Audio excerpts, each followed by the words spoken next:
Hey.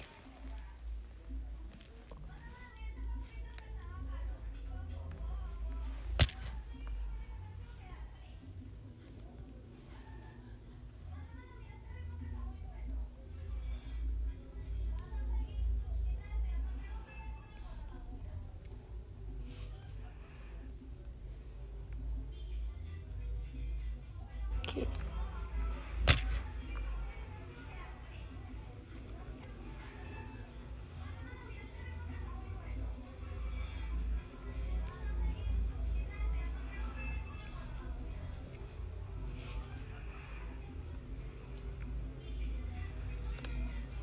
Okay.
Dominican.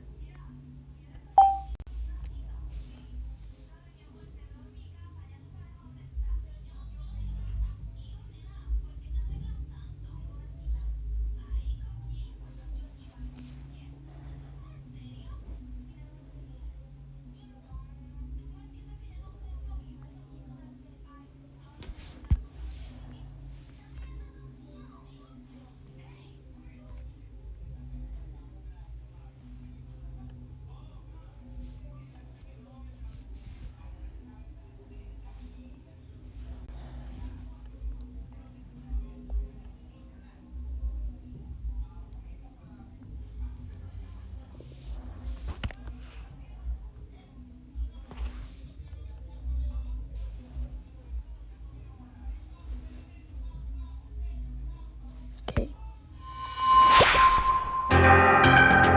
Hi, I'm Sarah. I'm a gaming strategist here at YouTube, and today we're doing a channel checkup with Alice from the channel Alaska.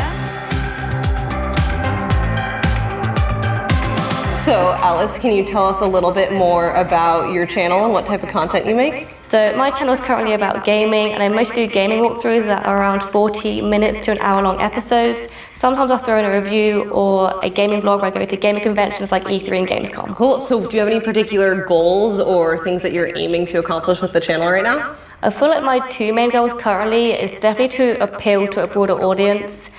And my second one is to at some point in the future have a complete channel rebrand. Awesome. We can definitely talk about that. Do you have any strategies when it comes to writing your titles out?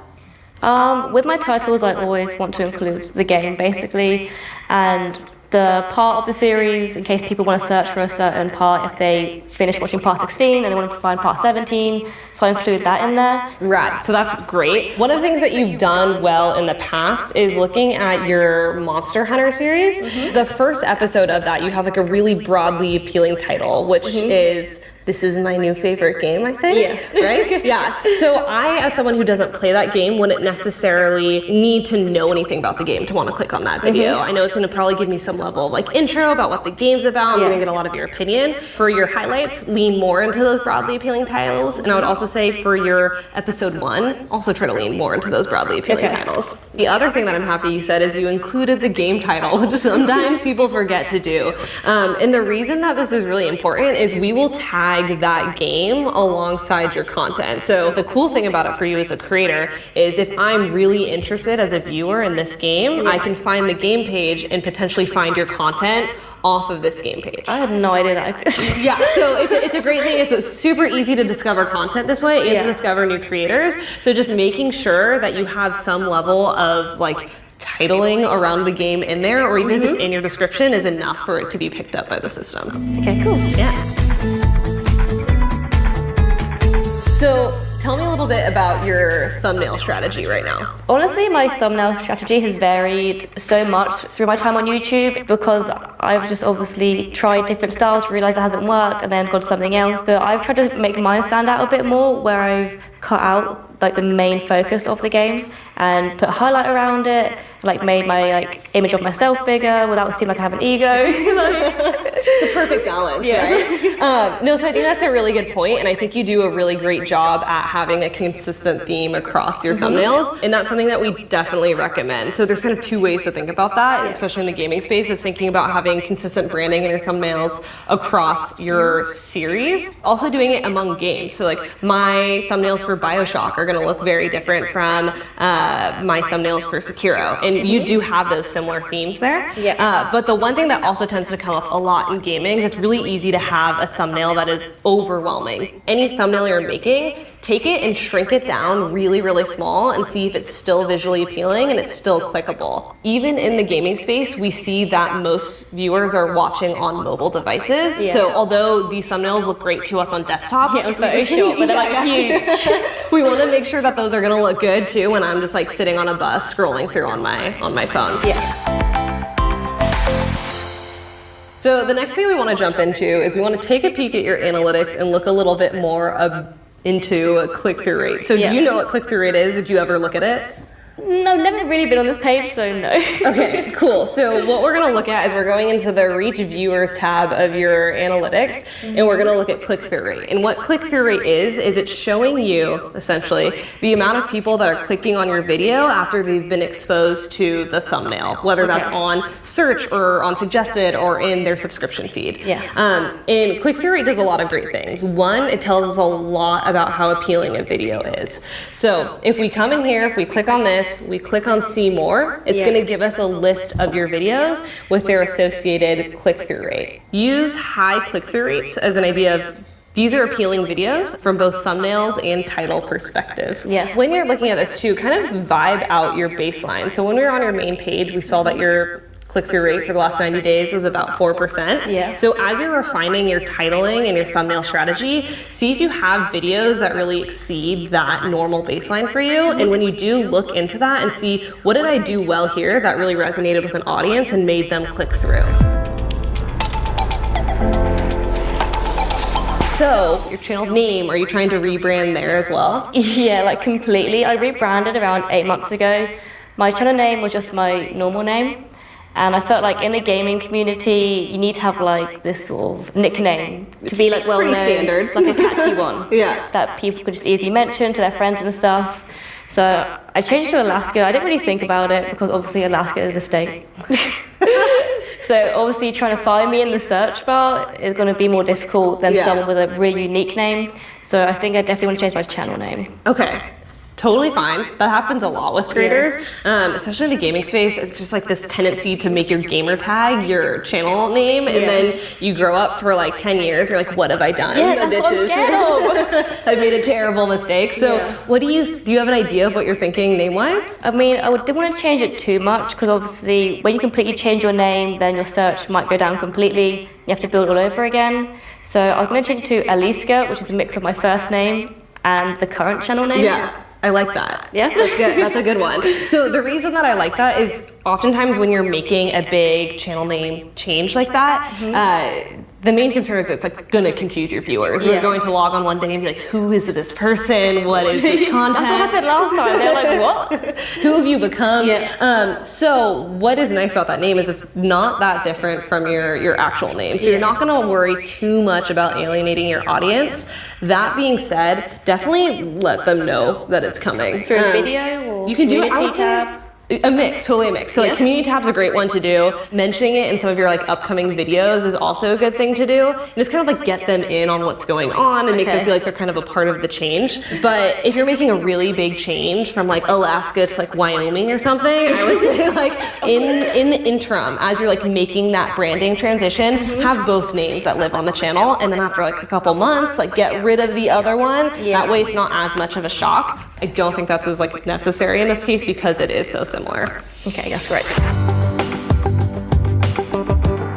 So it looks like right now that you're uploading mostly walkthroughs. Is that something that you want to continue doing, or do you want to bridge out into other content as well? I think I actually want to go through a channel rebrand at the moment because I've been doing walkthroughs for so long and it takes so long to get through one game. So I feel like I really want to get more creative with the content that I'm making. So what type of gaming content are you thinking of like bridging into? Are you thinking about more highlights? Are you thinking about how-tos, or? I wouldn't do how-tos because I'm not that great at games. But I definitely want to do game reviews. I've done a few in the past, but these videos take so much time to go through all my footage, make all the points, script a whole video. It takes a lot longer than doing a walkthrough. So I feel like it's hard to balance entertaining my current audience and then also bringing in new people and sort of doing what I want to do and what I enjoy. Yeah, absolutely. So have you heard anyone ever talk about the Hero Hub Help framework? Yes. You have? Okay, yes. So in case people don't know what that is, Hero Hub Help is a way of like thinking about your content strategy. So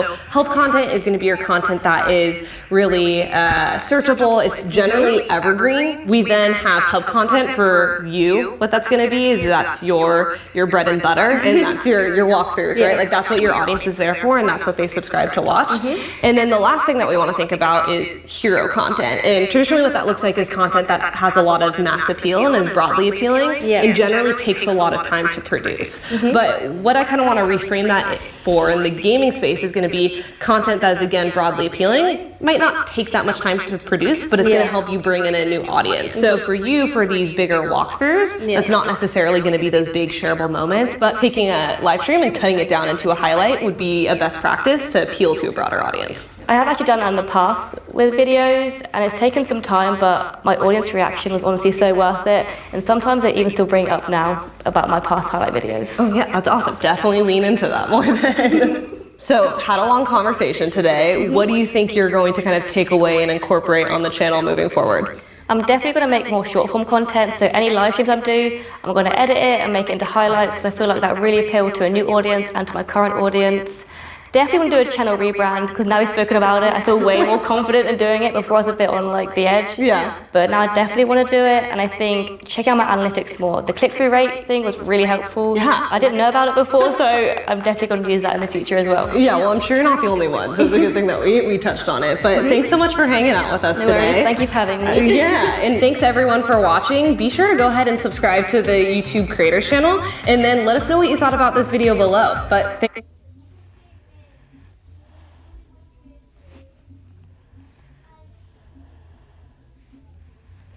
Hey guys, and welcome back to the channel and to another reaction video. Today we are finally watching the Batman.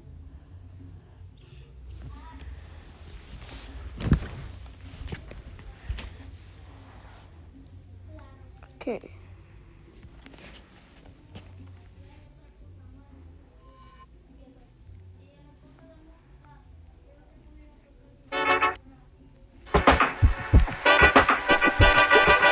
The YouTube Studio mobile app provides analytics to help you better understand the performance of your channel and videos.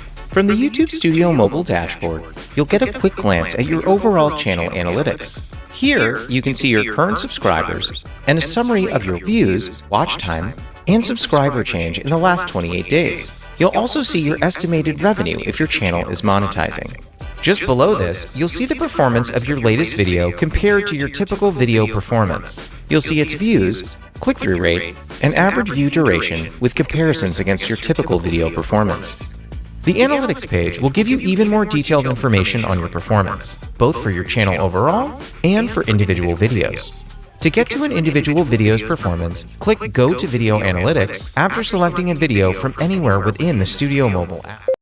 How to get verified with 100 Or video performance reviews. This tab will give you high-level insights about your recent performance, along with information about your views, watch time, and subscribers compared to your typical performance. And if you're monetizing, you'll see your estimated revenue. Aside from Okay, a lot of people are asking like how to get verified, so I'm gonna show you. Okay, so here's how you get verified. Make sure you have 100,000 subscribers. So first you click on your profile.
official.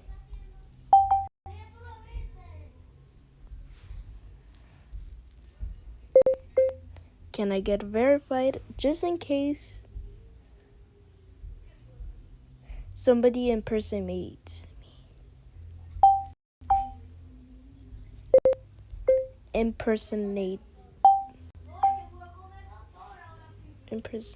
me. Where can I send it?